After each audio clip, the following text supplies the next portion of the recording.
Aceh Barat Daya memang masih sangat tinggi ya. ya. Dan bahkan sejumlah kawasan yang sebelumnya ini tidak terkena banjir sudah mulai bersiaga untuk mengungsi ke daerah yang lebih aman akibat luapan sejumlah aliran sungai yang semakin tinggi.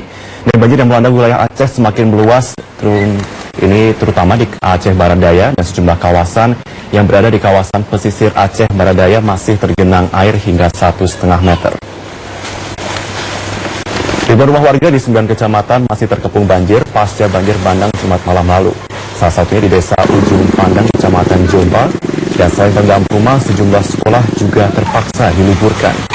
Mayoritas korban banjir di Aceh Barat Daya mengakui belum menerima bantuan sampai dengan Sabtu siang. Warga kesulitan mendapatkan bahan pangan.